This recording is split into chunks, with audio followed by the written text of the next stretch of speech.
Dawn breaks over the stone cliffs, painting the cave walls with amber light. A man in his late 30s, though he doesn't know that because counting years isn't really a thing yet, sits by a fire, poking it with a stick. Around him, the tribe buzzes with activity. Kids play with rocks, as toys or weapons, hard to say. Hunters stretch their aching limbs, and elders mutter about the good old mammoth days. But this man, Ugg, is staring into the flames like they hold answers to questions he doesn't know how to ask. Ugg is having a moment. He used to be the top hunter, now he pulls a muscle chasing rabbits. He used to attract mates with his impressive club-swinging skills. Now he gets outshouted by a 22-year-old who paints abs on his chest with charcoal. He wakes up sore for no reason. His once glorious beard is thinning. And last week, he caught himself sighing, like an actual heavy sigh. While looking at the horizon, he doesn't know it, but Ugg is experiencing history's first midlife crisis.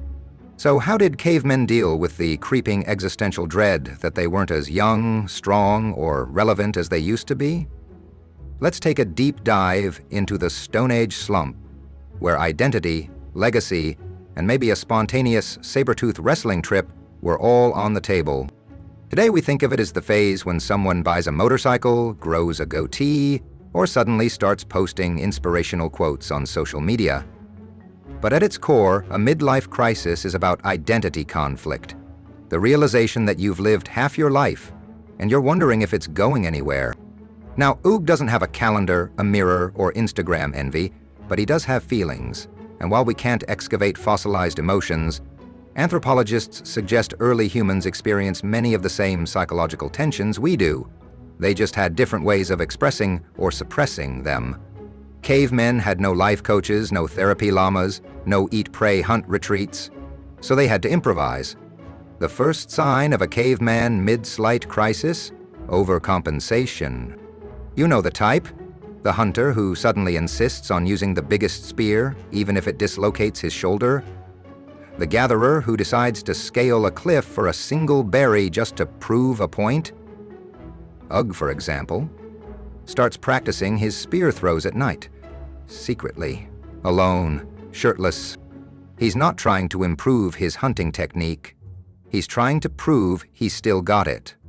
Of course, what he gets is a bruised shoulder and a sprained ankle, but the tribe lets him pretend it happened during a heroic battle with a boar. Everyone winks. Everyone knows. Cavemen didn't have convertible cars, leather jackets, or questionable tattoo decisions made after 2 drinks and a bad day.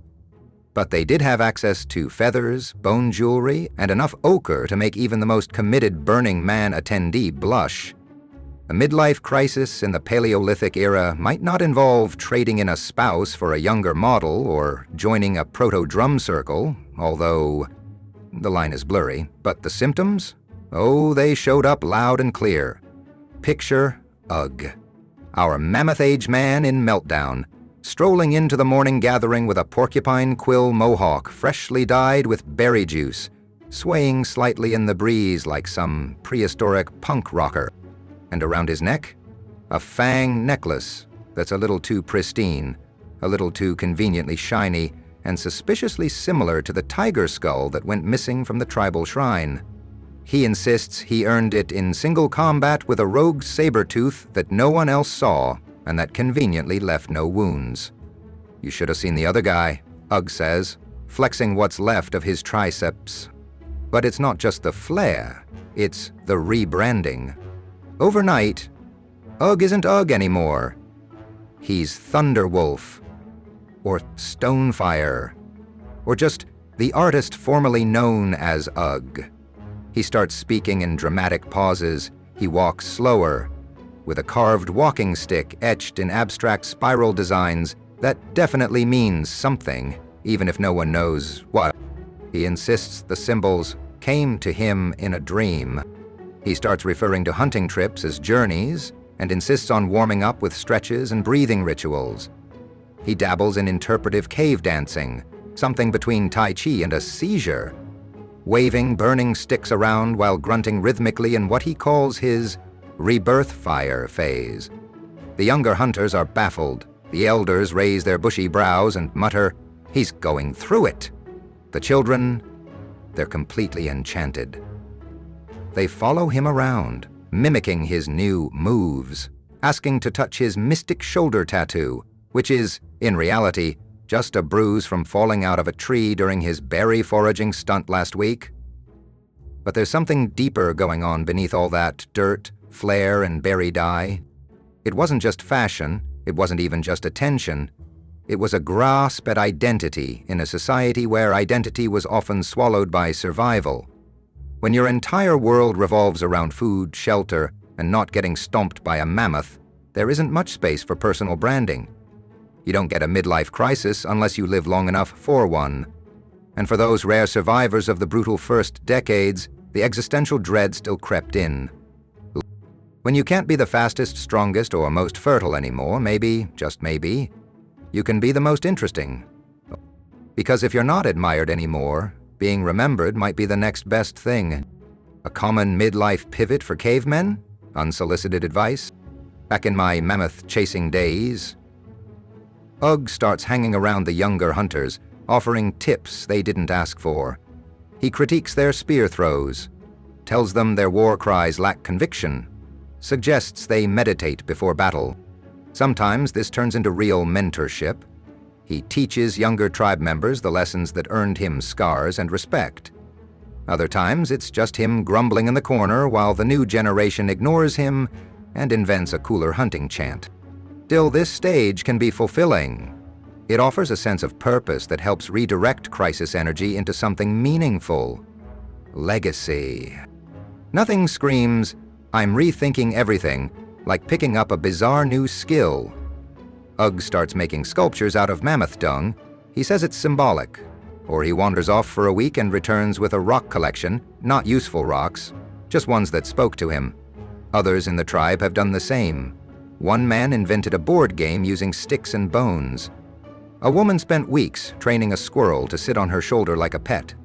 These hobbies might seem strange, but they serve a purpose. They're creative outlets in a world dominated by function. When your life is hunt, eat, sleep, repeat, finding a side project can feel like rediscovering your soul. Now and then a caveman would disappear. Not permanently, just long enough to freak everyone out. Ugg might wake up one day, grunt something vague like, "Must follow the mammoth spirits," and walk off into the hills. A few days later, he returns with a wild look in his eyes, some new scars, and a story about fighting a mountain lion with nothing but his wits and a fish bone. Was it real? Who knows, but it gave him clarity. These solo treks weren't just dramatic. They were the caveman version of a road trip, a sabbatical, a meditation retreat. The wild offered space for introspection, transformation, and maybe a little quiet crying under a tree. Eventually, most cavemen came back from their crisis wiser, calmer, maybe with fewer teeth. Ugg stops chasing status and starts focusing on stories. He becomes the tribe's go-to guy for how to avoid saber-tooth ambushes. He still paints mammoths on the wall, but now with more detail, more nuance. He finds peace not in proving himself, but in contributing differently. Maybe he teaches kids to make traps. Maybe he leads rituals. Maybe he just becomes the guy who makes people laugh around the fire. The midlife crisis fades into midlife purpose. Some never returned from their vision quests. Others clung to their crisis like a badge. They kept showing off, kept picking fights, kept trying to out-hunt 20-year-olds, until they pulled something important and had to be carried home. Every tribe had that guy.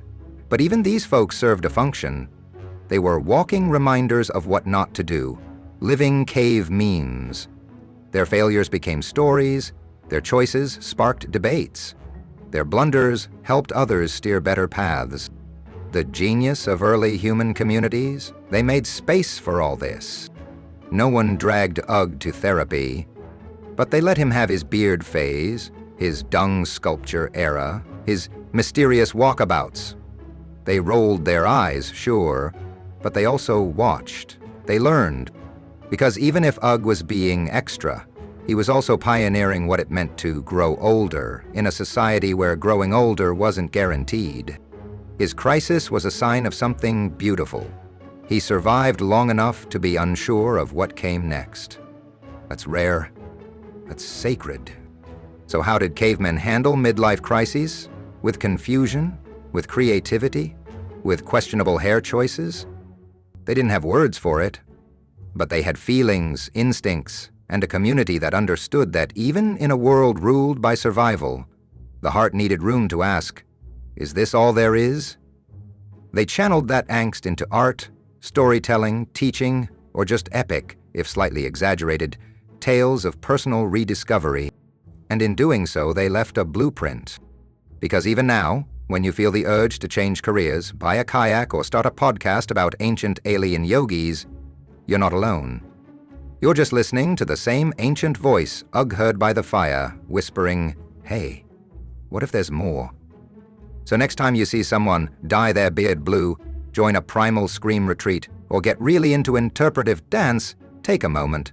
Tip your metaphorical spear to Ugg. He walked so we could overthink.